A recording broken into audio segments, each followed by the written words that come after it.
नमस्कार,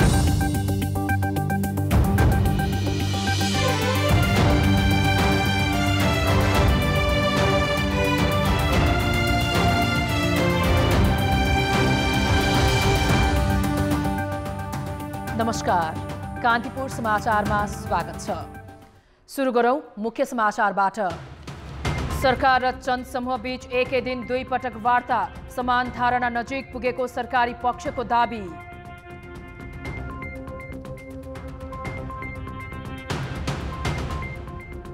नेकपाको दहाल नेपाल खेमाले ओलीलाई प्रधानमन्त्रीबाट हटाउन कांग्रेससँग सहकार्य गर्ने देउबा भन्छन्। प्रधानमन्त्री बन्नुपर्ने अवस्था आए जिम्मेवारीबाट भाग्दिन।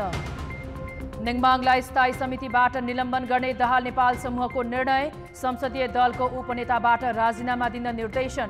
शान्ता चौधरी सहितका नेतालाई केन्द्रीय सदस्यबाट हटाइयो। बैंकलाई ब्रोकर लाइसेन्स दिने व्यवस्था कार्यान्वयनमा धितोपत्र बोर्डको अनिच्छा।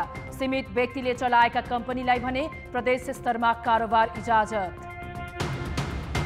र म्यानमारमा शान्तिपूर्ण प्रदर्शनमाथि हिंसात्मक दमन रोकिएन, गोली लागेर आज 9 जनाको मृत्यु।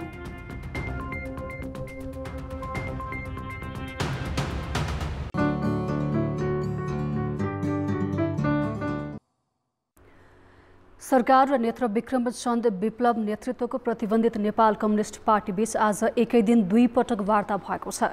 प्रधानमन्त्री निवास बालुवाटारमा भएका दुवै चरणका वार्ता सकारात्मक भएको र छिट्टै निकास निस्कने दावी सरकारी पक्षको छ। दुवै पक्षका वार्ता टोलीबीच पहिलो चरणको वार्ता आज बिहान बालुवाटारमा झण्डै 4 घण्टा चलेको थियो। त्यहाँ विप्लव समूहले आफ्ना बन्दी नेता कार्यकर्ता रिहाईको माग गरेको थियो। जवाफमा सरकारी पक्षले अध्ययन गरेर अघि बढ्न सकिने भनेको थियो।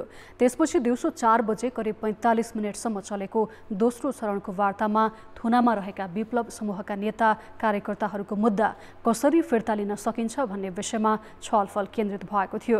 सरकारी पक्षले पूर्वपक्षमा रहेका बाहेक अन्यलाई छोड्न सकिनेमा सकारात्मक संकेत दिएको र छिट्टै टुङ्ग्याउने गरी वार्ता सकिएको स्रोतले जनाएको छ। सरकारी वार्ता टोलीका संयोजक तथा गृहमन्त्री रामबहादुर थापाले सामाजिक सञ्जाल मार्फत वार्ता सकारात्मक भएकाले छिट्टै समाधान निस्कने जानकारी दिएका छन्। सरकारी टोलीका सदस्य र प्रधानमन्त्रीका परराष्ट्र मामिला सल्लाहकार राजन भट्टराईले पनि वार्ता सकारात्मक भएको भन्दै सामाजिक सञ्जालमा पोस्ट गरेका छन्। 2075 सालमा पनि वार्ताका लागि सरकारले टोली गठन गरेको थियो। तर त्यसै बेला फागुन 10 गते ललितपुर स्थित एनसेलको कार्यालयमा मानवीय क्षति हुने गरी बम विस्फोट लगायतका हिंसात्मक घटनामा विप्लव समूह सक्रिय भएपछि सरकारले प्रतिबन्ध लगाएको थियो।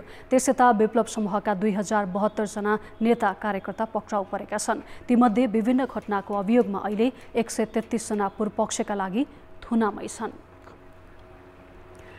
नेकपाका दुवै समूहले एकअर्काका सांसद आफ्नो खेमालाई ल्याई सरकार गठन गर्ने सम्भावना टरेपछि भावी सरकारको नेतृत्व कांग्रेसले पाउने संकेत देखिएको छ। नेकपाको दहाल नेपाल खेमाले ओलीलाई हटाउनका लागि कांग्रेससँग सहकार्य गर्ने भएको छ। कांग्रेस पनि यसमा सकारात्मक देखिएको छ। संसद अधिवेशन अघि खोप लगाउन बानेश्वरको निजामती अस्पताल गएका नेकपाका अध्यक्ष पुष्पकमल दाहाल र यही खेमाका अर्का अध्यक्ष माधव नेपालले सबैलाई साथ लिएर सहमतिको सरकार बनाउने बताए।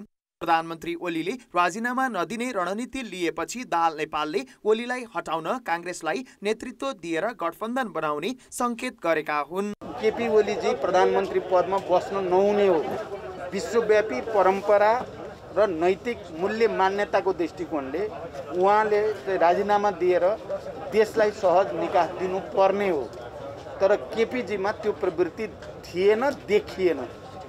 न्यूनतम लज्जाबोध पनि उहाँलाई भएको छैन। उहाँ अझै चाहिँ मैले जिते जस्तो गरी हिँड्नु भएको छ। यो दुर्भाग्य हो। क्रान्तिक दलहरू मिलेर उहाँलाई चाहिँ हटाइन्छ। उहाँबाट अब यो देश चल्दैन, चल्न पनि सक्दैन, चल्न दिन पनि सक्दैन। नयाँ प्रक्रिया त अगाडि बढाउनै पर्छ। किनभने हामीले आन्दोलनमा प्रतिगमन विरोधी सङ्घर्षमा उत्रिएका सबै दलहरूलाई आह्वान गरेका छौँ। आउनुहोस्, हातेमालो गरौँ र सँगसँगै हामी यो अविश्वासको प्रस्तावमा पनि जाउँ, मुलुक सञ्चालन गर्ने काममा पनि जाउँ। विगतका जति पनि कमजोरीहरू भएका छन्, देखा परेका गलत चिजहरू देखा परेका छन्, ती केपी ओलीको नेतृत्वको सरकारबाट भएको छ। त्यसलाई सुधारेर सच्याएर जनता र राष्ट्रको निम्ति हामी समाजवादको निम्ति परिवर्तनको निम्ति राम्रो काम गरेर जनताको मन र विश्वास जिताउँ भनेर हामीले अरू राजनीतिक दलहरूलाई पनि भनिरहेका छौँ। दाहाल र नेपाल देउवाको निवासमै पुगेर प्रधानमन्त्री प्रस्ताव गरेका थिए। ओली पक्षका सांसदलाई आफ्नो समूहमा ल्याई आफ्नै नेतृत्वको सरकारलाई पहिलो प्राथमिकतामा राखेको यस समूहले त्यो सम्भव नहुने देखेपछि काङ्ग्रेसलाई दिने विकल्प रोजेको हो। यस समूहले सरकारको नेतृत्व काङ्ग्रेसलाई दिने स्पष्ट संकेत गरेपछि बुधबार चितवन पुगेका काङ्ग्रेस सभापति देउवा सहितका नेताले नेतृत्व पाए स्वीकार गर्ने प्रतिक्रिया दिए। चितवनमै महामन्त्री शशाङ्क कोइरालाले नेकपाको दाहाल नेपाल समूहसँग मिलेर सरकार बनाउने बताएको केही बेरमै सभापति देउवाले पनि सरकारको नेतृत्व गर्ने जिम्मेवारी आफ्नो काँधमा आएपछि नहट्ने भनेका हुन्।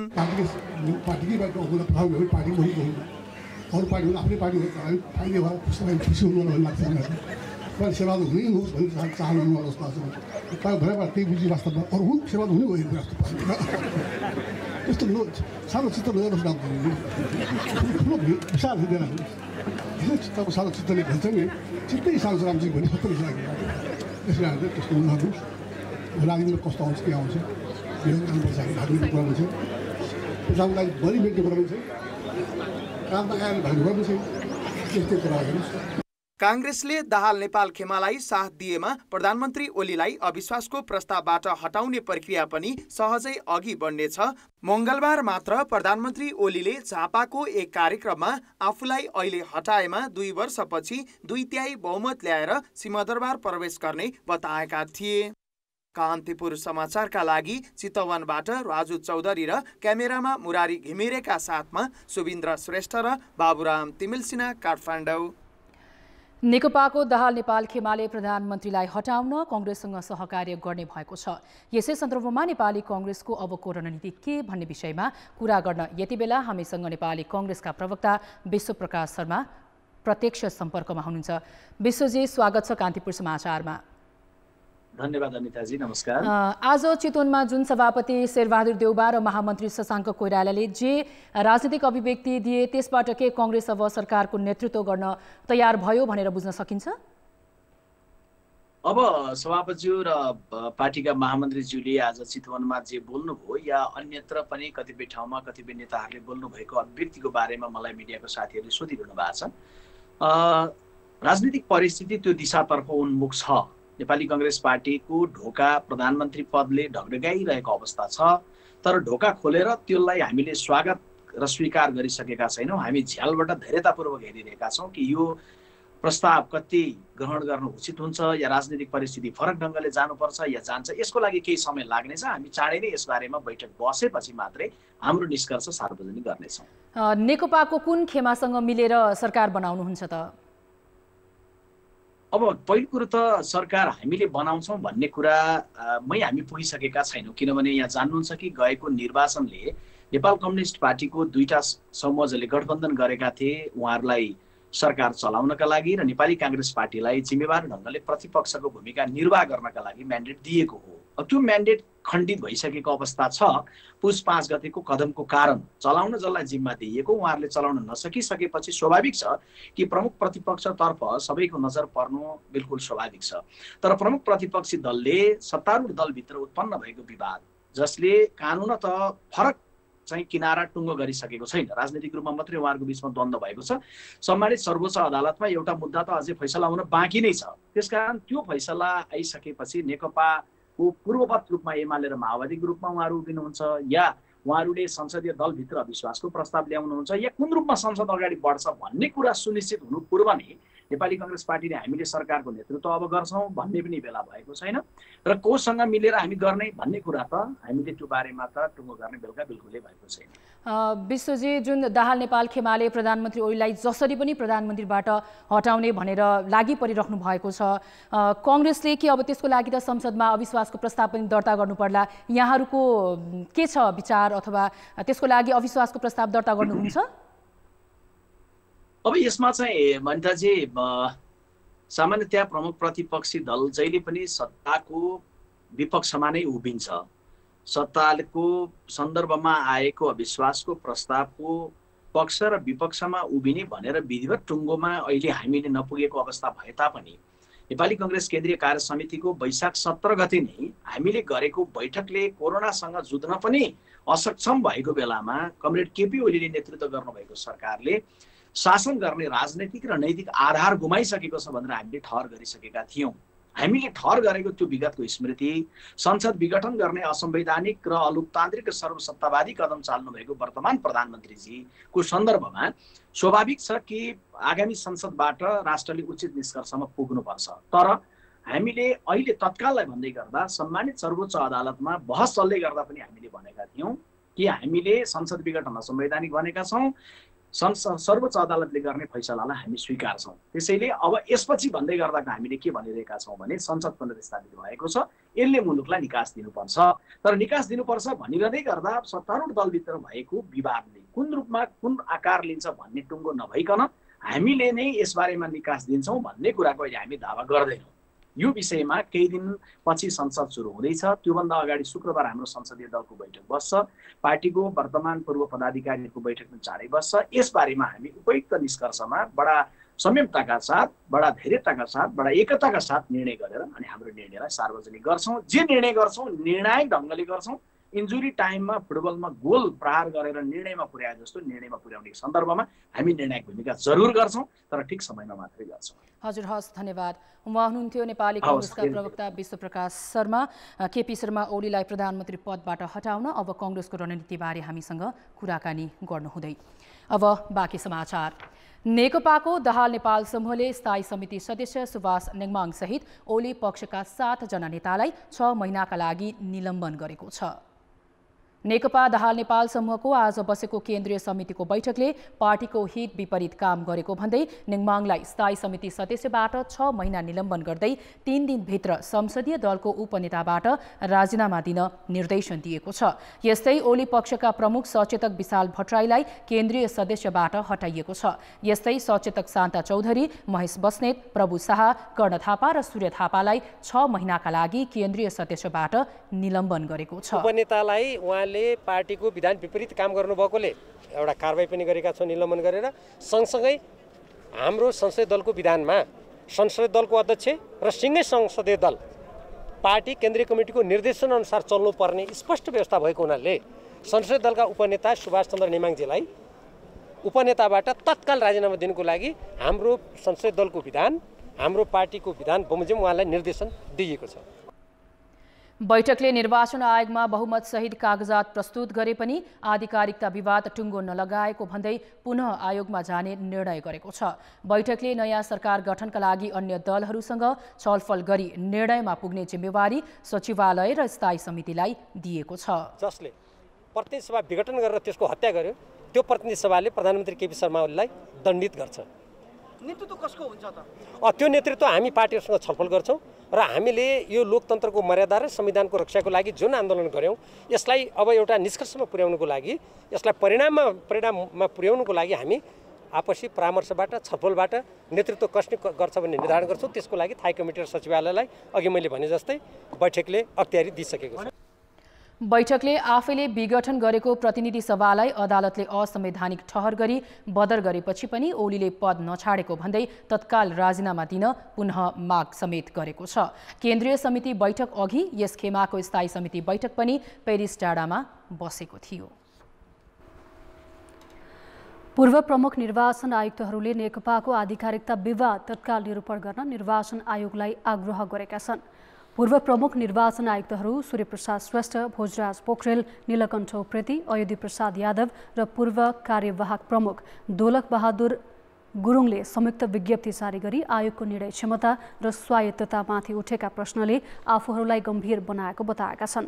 विज्ञप्तिमा आयोग अनिर्णयको बन्दी रहँदा त्यसले मुलुकको राजनीतिक प्रक्रियामा पार्न सक्ने गम्भीरता र आयोगको शाखामा पार्न सक्ने असरलाई समेत विचार गर्नु भनिएको छ।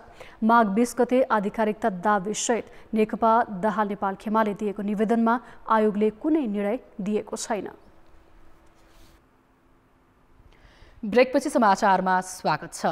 मेडिकल कलेज सञ्चालन सम्बन्धी आशय पत्र नै रद्द भइसकेको B&C रिसर्च सेन्टरलाई MBBS लगायत चिकित्सा शिक्षा अध्ययनका लागि सम्बन्धन दिलाउन प्रधानमन्त्री स्वयं लागेका छन्।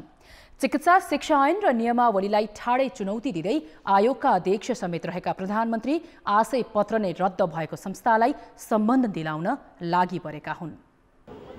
झापाको B&C रिसर्च सेन्टरले चिकित्सा शिक्षा अन्तर्गत MBBS लगायत शैक्षिक कार्यक्रम सञ्चालन अनुमतिका लागि 2073 सालमा काठमाडौँ विश्वविद्यालयमा निवेदन दिएको थियो। सम्बन्धन प्रक्रिया अगाडि बढाउन विश्वविद्यालयले भौतिक पूर्वाधार प्राज्ञिक अवस्थादेखि सबै मापदण्ड यकिन गर्न विज्ञ टोलीले अनुगमन गर्नुपर्छ। तर विश्वविद्यालयले कुनै प्रक्रिया पूरा नगरी सम्बन्धन दिने प्रक्रिया अघि बढाउने निर्णय गरेपछि सिनेट सदस्यहरूले नै विरोध गरे। अझ 2073 सालमा रेक्टर हुँदा ती संस्थालाई सम्बन्धन नदिने अडानमा रहेका उपकुलपति भोला थापा एकाएक सम्बन्धनको पक्षमा उभिएका छन्। आशय पत्र नै रद्द भएको संस्थालाई चिकित्सा शिक्षा आयोगका अध्यक्ष समेत रहेका प्रधानमन्त्री केपी शर्मा ओलीले कानुनी अप्ठ्यारो भए संशोधन गरेर भए पनि सम्बन्धन दिने सार्वजनिक रूपमै बताएका छन्। B&C मेडिकल के टिचिङ हस्पिटल लेखा छ त्यो लेखा मात्रै थियो, अब त्यहाँ पढाइ पनि हुन्छ। सरकार प्राइभेट सेक्टरलाई त्यसरी मद्दत गर्छ, सहयोग गर्छ। कानुन कहीँ बाधा पर्यो भने हामी कानुन पनि संशोधन गर्छौँ। चिकित्सा शिक्षाका व्यथिति अन्त्य र शैक्षिक गुणस्तर कायम गर्ने उद्देश्यले 2075 सालमा चिकित्सा शिक्षा ऐन ल्याइएको थियो। ऐन आएको 1.5 वर्षपछि 2077 साल श्रावणमा नियमावली आयो र त्यसमा आशय पत्र लिएका संस्थाले नियमावली जारी भएको 3 महिनाभित्र नवीकरण नगरे स्वत रद्द हुने व्यवस्था गरियो। विश्वविद्यालयले आर्थिक प्रलोभनमा परि सम्बन्धन दिन थालेपछि त्यसलाई नियन्त्रण गर्न आयोग मार्फत आशय पत्र लिनुपर्ने र हरेक वर्ष नवीकरण गर्नुपर्ने प्रावधान राख्यो। तर यस विपरीत B&C रिसर्च सेन्टरलाई सम्बन्धन दिलाउन खोजिएको छ, जसको आशय पत्र नै रद्द भइसकेको छ। सम्बन्धनका लागि सिफारिस भएका तर आशय पत्रको नवीकरण नगराएका शिक्षण संस्थाले यो नियमावली प्रारम्भ भएको मितिले 3 महिनाभित्र यस नियमावली बमोजिम आशय पत्र नवीकरण गराउनु पर्नेछ। यस नियम बमोजिम नवीकरण नगरेको आशय पत्र स्वतः रद्द हुनेछ भनेर प्रष्ट रूपमा नियमावलीमा उल्लेख गरेको छ। आफ्नै पालामा ल्याएको ऐन नियमको पूर्ण पालना गरी चिकित्सा शिक्षा र स्वास्थ्य सेवा सुधारमा लाग्नुपर्ने सरकार प्रमुख नै कानुनलाई चुनौती दिँदै हिँड्नु आश्चर्यजनक छ। कान्तिपुर समाचारका लागि क्यामेरामा रूपक कोइरालाका साथ नारायण किलम्बु, काठमाडौँ। झापाको प्रस्तावित B&C मेडिकल कलेजलाई जसरी भए पनि सम्बन्धन दिने प्रधानमन्त्रीको अभिव्यक्तिप्रति विभिन्न विश्वविद्यालयका 10 जना पूर्व उपकुलपतिहरूले आपत्ति जनाएका छन्। सुरेश राज शर्मा, केदार भक्त माथेमा, कमल कृष्ण जोशी, खगेन्द्र भट्टराई सहित 10 जना पूर्व उपकुलपतिहरूले विज्ञप्ति जारी गरी ऐन र कानुनको मर्यादाभित्र रही चिकित्सा शिक्षाको सुधारमा लाग्नुपर्नेमा प्रधानमन्त्री स्वयं अराजकताको व्यवहार हुनु विडम्बना भनेका छन्। विश्वविद्यालयको स्वायत्तता र प्राज्ञिक स्वतन्त्रताका लागि समर्पित हुनुपर्ने प्राज्ञहरूले पनि कतैबाट आएको दबावका कारण प्राज्ञिक मर्यादा विपरीत कुनै निर्णय गर्नु ठूलो दुर्भाग्य हुने विज्ञप्तिमा उल्लेख छ। सांसदहरूले आज कोरोना विरुद्धको खोप लगाएका छन्। संघीय संसदका दुवै सदनका सांसदसहित 482 जनाले आज कोरोना विरुद्धको खोप लगाएका छन्। आउँदो 23 गते बस्ने प्रतिनिधि सभाको बैठकलाई लक्षित गरी प्रतिनिधि सभाका सभामुख, राष्ट्रिय सभाका अध्यक्ष, दुवै सदनका सांसद, मर्यादा पालक तथा कर्मचारीलाई खोप लगाइएको हो। यस्तै खोप बिहिबार र शुक्रबार पनि लगाइनेछ।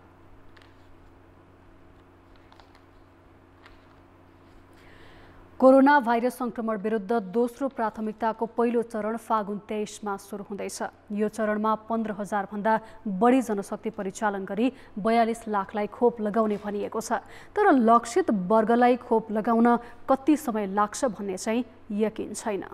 कोरोना भाइरस संक्रमण विरुद्धको खोप अभियान माघ 14मा सुरु भएको थियो। त्यस यताको 1 महिनामा पहिलो प्राथमिकतामा रहेकालाई 2 चरणमा खोप लगाइएको छ। यो अवधिमा 4,30,000 जनाले खोप लगाएका छन्। फागुन 23 देखि दोस्रो प्राथमिकतामा रहेका 55 वर्ष उमेर माथिकाहरूका साथै विश्वविद्यालय र विद्यालयका शिक्षक कर्मचारीलाई खोप लगाउने भनिएको छ।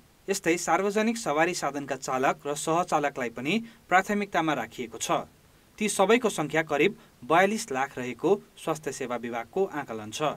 55 वर्ष उमेर समूहभन्दा माथिको जनसङ्ख्यालाई हामी खोप लगाउँदैछौँ र त्यो जुन सङ्ख्या 37 लाखभन्दा बढी हुन्छ र पहिले हाम्रा छुट भएका महिला स्वास्थ्य स्वयंसेविका र स्वास्थ्य कर्मीहरू पनि हुनुहुन्छ। त्यसो गर्दाखेरि हामी 40 देखि 42 लाखको हाराहारीमा हामी यो दोस्रो प्राथमिकताको जनसङ्ख्यालाई खोप दिनेछौँ। दोस्रो प्राथमिकताको पहिलो चरणमा खोप लगाउन 15,000 जनशक्ति परिचालन गर्ने तयारी छ।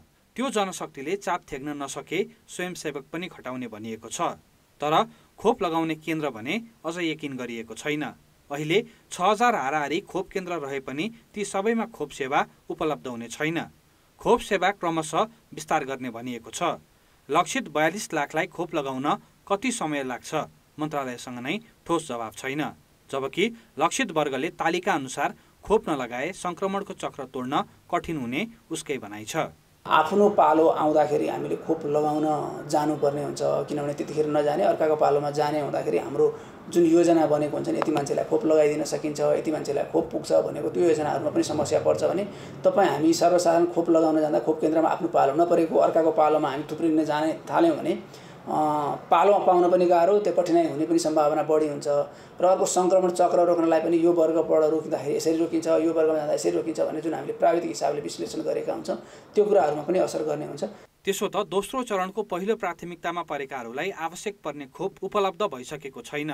चीनले 8 लाख डोज दिने भनेको छ भने कोभ्याक्स सुविधा अन्तर्गत पहिलो चरणमा 22 लाख डोज आउने भनिएको छ। यस्तै अरू खोप भारतबाट ल्याउन प्रक्रिया अगाडि बढाइएको छ। तर मन्त्रालयसँग 60 लाख भन्दा बढी खोप भण्डारणको क्षमता छैन। 1 महिनामा 4,30,000लाई मात्र लगाइनुले जनसङ्ख्याको 72% अर्थात् 2 करोड भन्दा बढीलाई खोप लगाउने योजना कहिलेसम्म कार्यान्वयन हुन्छ भनेर भन्न सकिने अवस्था छैन। कान्तिपुर समाचारका लागि क्यामेरामा श्याम श्रेष्ठका साथ कृपाल गौतम, काठमाडौँ।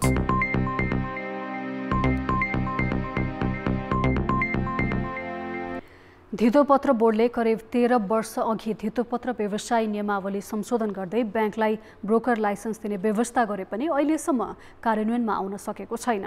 अहिले त धितोपत्र बोर्डले यस्ता पब्लिक कम्पनीलाई ब्रोकर लाइसेन्स दिने प्रक्रिया बन्द गरेर केही सीमित व्यक्तिले चलाएका कम्पनीलाई प्रदेश स्तरमा कारोबार इजाजत दिने प्रक्रिया थालेको छ। धितोपत्र बोर्डले 2064 सालमा धितोपत्र व्यवसाय नियमावली ल्याई बैंकले सहायक कम्पनी खोलेर सेयर कारोबार गर्न पाउने व्यवस्था गर्यो। 2075मा राष्ट्र बैंकले मौद्रिक नीतिमा पनि यो व्यवस्था पारेको थियो, जस अनुरूप 10 वटा बैंकले सहायक कम्पनी खोलेर नेप्सेमा ब्रोकरका लागि आवेदन दिएका छन्। तर धितोपत्र बोर्डले यसका लागि कुनै प्रक्रिया अघि बढाएको छैन। अहिले धितोपत्र बोर्डको नेतृत्व बैंकलाई धितोपत्र कारोबार इजाजत दिने पक्षमा देखिँदैन। बरु यसलाई अल्मल्याउन प्रदेश स्तरमा ब्रोकर लाइसेन्स र ब्रोकरको आधिकारिक प्रतिनिधि नियुक्त गर्ने प्रक्रिया थालेको छ। अहिले सञ्चालनमा रहेका ब्रोकर कम्पनीको प्रभावमा परेर बोर्डले पब्लिक कम्पनीलाई रोकेर निश्चित व्यक्तिलाई फाइदा पुग्ने गरी कारोबार इजाजत बाँड्ने प्रक्रिया अघि बढाउन थालेको छ। किन हामी त अब संहितामा गइसक्यौँ, त्यसरी प्रादेशिक स्तरमा ब्रोकरको लाइसेन्स दिने व्यवस्था गर्ने र अर्को चाहिँ नि यो ब्याङ्कको सब्सिडियरीहरूलाई पनि दिने व्यवस्था गर भनेर चाहिँ हामीले निर्देशन दिइसकेको अवस्था छ हैन। र पछिल्लो चरणमा चाहिँ नि भनौँ न उहाँहरूले पनि अब त्यो एउटा विधि त बनाउनु पर्ने हुन्छ। त्यो विधि बनाएर चाहिँ हाम्रो बोर्डको फिडब्याकलाई पनि पठाउनु भएको थियो हैन, र हामीले केही फिडब्याकहरू दिएर पठाएको छौँ। भनेपछि प्रादेशिक स्तरमा चाहिँ नि पनि ब्रोकरहरू सङ्ख्या थप्दै जाने भन्ने लाइनमा चाहिँ नि भनौँ न जुन हामीले निर्देशन दिएको छौँ त्यो अनुसारको इम्प्लिमेन्टेसनमा जानको लागि चाहिँ नेप्सेले तयारीहरू गरिरहेको छ। संसदको अर्थ समितिले पनि बैंकलाई ब्रोकर लाइसेन्स दिन त भनेको छ, तर त्यसअघि पुरा गर्नुपर्ने केही शर्त पनि तेर्साएको छ। त्यस्तो शर्त पुरा गर्ने नीतिगत व्यवस्था गर्नका लागि समेत बोर्डले कुनै काम अघि बढाएको छैन। जबकि बैंकलाई ब्रोकर लाइसेन्स दक्षिण एसियाली मुलुकमा नेपाल बाहेक अन्य सबै देशमा छ। छिमेकी मुलुक भारतमा अहिले 5वटा बैंकका सहायक कम्पनीले धितोपत्रको कारोबार गर्छन्। नेपालमा सेयर कारोबार गर्नका लागि डिम्याट खाता 30 लाखले खोलेका छन् भने अनलाइन प्रयोगकर्ता 3,76,000 पुगिसकेका छन्। तर यी प्रयोगकर्ताले कारोबार भने 50वटा ब्रोकरबाटै गर्नुपर्ने बाध्यता छ। ब्याङ्कलाई मात्रै चाहिँ लाइसेन्स दिने भन्ने कुरा पनि सही होइन, कि ब्याङ्कलाई दिनु हुँदैन भन्ने पनि सही होइन। यो ब्रोकर लाइसेन्सको कुरालाई यति ठुलो विषय बनाउन आवश्यक थिएन। यो ओपन गरेर सबैलाई, सबै भन्नाले जो क्वालिफाइड छ, जो पुँजी पनि ल्याउन सक्छ र काम गर्न पनि सक्ने खालको मान्छेहरू, क्वालिफाइड एजुकेटेड मान्छेहरू हुन्छ, उनीहरूलाई संस्था बनाएर दिइनुपर्छ। त्यसो गर्दाखेरि सबैको लागि फेयर हुन्छ। ब्याङ्कहरूले पनि पाउँछ, इन्डिभिजुअल अरू चाहिँ व्यक्तिहरूले पनि संस्था खोलेर काम गर्न पाउँछ। इन्टरनेसनल प्र्याक्टिस नै यही हो। सेयर बजारमा प्रभाव राख्ने सीमित व्यक्ति र तिनले चलाएका ब्रोकर कम्पनीलाई नै फाइदा पुग्ने गरी उनीहरूको दायरा फराकिलो बनाउँदै लैजानु, तर बैंकहरूको कारोबार इजाजत दिने प्रक्रिया नै अवरुद्ध गर्नुले नियामक निकाय धितोपत्र बोर्डले कसको प्रभावमा काम गरिरहेको छ भन्ने छर्लङ्ग पारेको छ। कान्तिपुर समाचारका लागि क्यामेरामा रूपक कोइराला र राजेन्द्र महर्जनका साथ सुदिल पोखरेल, काठमाडौँ। शेयर बजार परिसूचक नेप्से बुधबार 39.23 अङ्कले घटेर 2416 अङ्क कायम भएको छ। आज व्यापार र होटल बाहेक सबै समूहका परिसूचक घटेका छन्। लगानीकर्ताहरूले नाफा बुक गर्न खोज्दा बजार ओह्रालो लागेको हो। बुधबार 6,25,48,00,000 शेयर कारोबार भएको छ, जहाँ 212 कम्पनीको 1,13,92,000 किता शेयर 63,674 पटक किनबेच भएको छ। Asian life insurance, Varun hydro power र नेपाल दूरसञ्चारका लगानीकर्ताले सबैभन्दा बढी गुमाएका छन्। साल ट्रेडिङ, चन्द्रगिरी हिल्स र हिमालय पावर पार्टनरका लगानीकर्ताले कमाएका छन्। अब बाँकी समाचार। पूर्वी नेपालको ताप्लेजुङ तुलनात्मक रूपमा आगलागीबाट बढी प्रभावित जिल्ला बनेको छ। प्रत्येक वर्ष जसो हुने आगलागीले सहरदेखि गाउँसम्म कुनै न कुनै क्षति पुर्याएको छ। सहरी क्षेत्रमा हुने आगलागी नियन्त्रणका लागि दमकल, पानी पोखरी जस्ता व्यवस्था त गरिएको छ, तर अहिलेसम्मको भोगाईले यी भन्दा खाली ठाउँ र स्थायी संरचना भरपर्दो माध्यम बनेका छन्। फागुन 18 गते मेरिङदेन गाउँपालिकाको दोबान बजारमा लागेको आगोले आधा घण्टामै बजारको आधा भन्दा बढी भाग जलायो। उत्तर तर्फबाट लागेको आगो दक्षिण तर्फ फैलिँदै गर्दा स्काइभेटर मेसिनले घर लडाएर अग्निरेखा बनाएपछि बस्तीतिर बढेको आगो रोकियो। एकापसमा जोडेर बनाइएका घर कुनै पनि बाँकी रहेनन्। 2071 सालमा सदरमुकामको प्रवेशद्वार तोक्मे बजारमा लागेको आगो पूर्व र उत्तरमा दुईतिर फैलियो। पूर्वतर्फको आगोले पुरै बजार सिद्ध्यायो, उत्तरतर्फको भने मिश्र सप्लायर्समा पुगेपछि नियन्त्रण भयो। 4 तले पक्की घरले आगो रोक्नमा मद्दत गर्यो। यसअघि 2060 सालमा वीरेन्द्र चोकको आगलागी एक घरको बीचको खाली ठाउँमा पुगेर रोकिएको थियो भने गएको वर्ष पुरानो बैंक लाइनको आगो पनि चन्द्रप्रसाद निरौलाको 4 तले बिल्डिङमा पुगेपछि अन्यत्र सल्किन पाएन। यी दृष्टान्तले एक आपसमा खाली जमिन छाडेर पक्की संरचना बनाए आगलागीको जोखिम कम हुने देखाएको छ। आगलागी भएर चाहिँ बल्दै गर्दाखेरि यो काठको घर, टिनको घर भने चाहिँ यो दाउरा चुल्हामा दाउरा बाले जस्तो हुँदो रहेछ। अब यो आरसीसी घर भयो भने केही न केही अहिलेसम्मको हामीले सबैतिर अनुभव हाम्रो आरसीसी घरले धेरै आगो छेकेको भेटिएको छ। दमकल भएर पनि निर्वाध दौडने सडक नहुनु, त्यसलाई चुस्त दुरुस्त रूपमा राख्न नसक्नु र नजिकमा पानी भर्ने पोखरी नहुनुले विपत्तिमा दमकलको भूमिका प्रभावकारी बन्न सकेको छैन। जिम्मेवार निकायका व्यक्तिले बोल्ने तर कार्यान्वयन व्यवहारमा लागू नगर्ने प्रवृत्तिले पनि आगलागी नियन्त्रण निष्प्रभावी बन्ने गरेको छ। कान्तिपुर समाचारका लागि आनन्द गौतम, ताप्लेजुङ। अब जनमतको अन्तिम परिणाम। जनमतमा हिजो हाम्रो प्रश्न थियो, नेताहरूले गैर राजनीतिक मञ्च पनि राजनीतिक आरोप प्रत्यारोपमा उपयोग गर्नुलाई के भन्नुहुन्छ? ए, गैर जिम्मेवार प्रवृत्ति, बी, विषयवस्तुको अज्ञानता र सी, लागेको बानी। जनमतको नतिजा यस्तो छ: ए, गैर जिम्मेवार प्रवृत्तिमा 43%, बी, विषयवस्तुको अज्ञानतामा 30% र सी, लागेको बानीमा 27% मत प्राप्त भएको छ। अब जनमतमा आजको प्रश्न। जनमत: धितोपत्र बोर्डले ब्याङ्कहरूलाई सेयर कारोबार इजाजत किन नदिएको होला? ए, प्रक्रिया नपुगेर, बी, दलाल कम्पनीको प्रभाव र सी, ब्याङ्कहरूकै अनिच्छा। जनमतको अन्तिम परिणाम भोलि बेलुकी 8 बजेको कान्तिपुर समाचारमा प्रसारण गर्नेछौँ। कृपया NEWS न्युज स्पेस AB वा C टाइप गरी 34001 मा SMS गरी आफ्नो मत व्यक्त गर्नुहोला। अब जनताको आवाज हामीले 5 थरमा सोधेका छौँ। राज्यका हरेक निकायमा सन्तोषजनक रूपमा महिलाको सहभागिता हुन नसक्नुको कारण के होला? जनताको आवाज नेताहरू प्राय पुरुषहरू नै हुनुहुन्छ। उहाँहरूले तिमी आऊ तिमी अगाडि बढ भनेर चाहिँ आफू छोडेर पद दिन तयार हुनुहुन्न।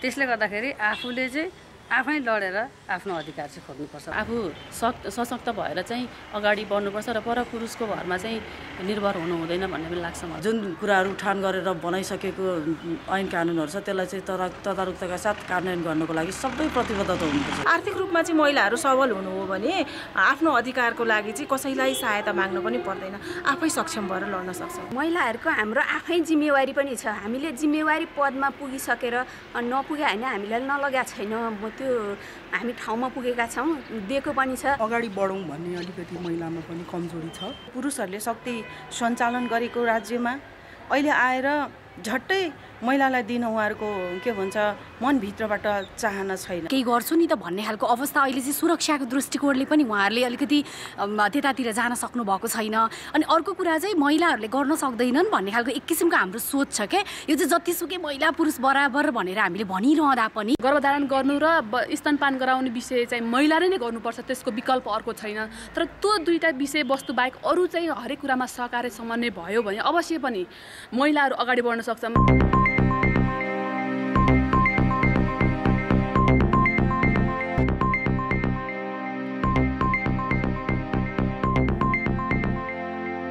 नमस्कार, कान्तिपुर खेलकुद समाचारमा स्वागत छ। जेठ 1 गतेबाट पोखरामा आयोजना हुने ए डिभिजन राष्ट्रिय फुटसल लिगको प्रत्यक्ष प्रसारण कान्तिपुर टेलिभिजन र कान्तिपुरले गर्ने भएको छ। सादरबढी स्थित एन्फा मुख्यालयमा प्रतियोगिताको व्यवस्थापकको जिम्मा पाएको टर्नपाइक इभेन्ट्स र कान्तिपुर टेलिभिजन बीच प्रत्यक्ष प्रसारण अधिकार र डिजिटल राइट्सका लागि सम्झौता भएको छ। 10 टिमको सहभागिता रहेको प्रतियोगितामा राउन्ड रोबिन लिग र एलिमिनेटर गरी कुल 49 खेल हुनेछन्। यस लिगबाट राष्ट्रिय फुटसल टिमको छनौट हुनेछ भने राष्ट्रिय टिमलाई AFC क्वालिफायर्सका लागि पनि पठाउने एन्फा अध्यक्षले बताए। प्रतियोगिताको प्रथम पुरस्कार 10 लाख र दोस्रो पुरस्कार 5 लाख रुपियाँ रहेको छ भने व्यक्तिगत विधातर्फका उत्कृष्ट हुने खेलाडीले जनै 25-25 हजार रुपियाँ पाउनेछन्। प्राविधिक सहयोग एन्फाले गरेको प्रतियोगिता स्थलको 4000 दर्शक क्षमता रहेको बताइएको छ।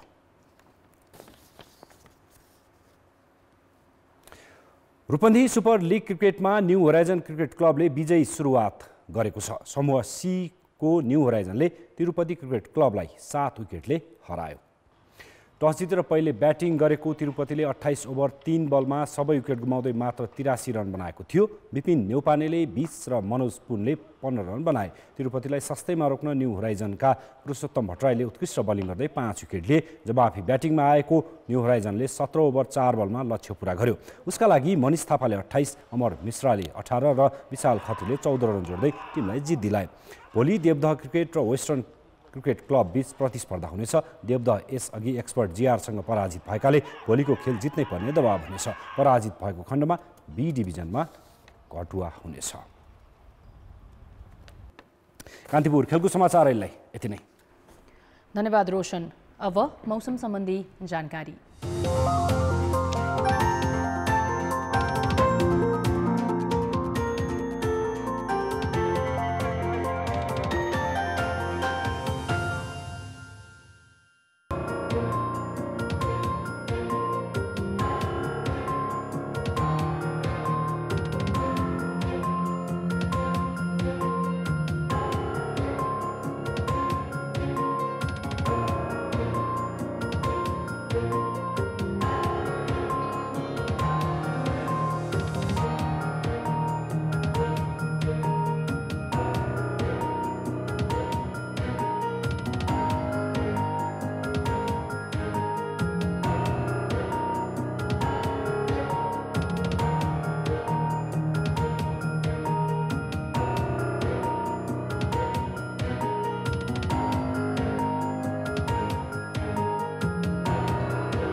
कान्तिपुर समाचार अहिलेलाई सकियो। कान्तिपुर टेलिभिजन हेर्दै गर्नुहोला।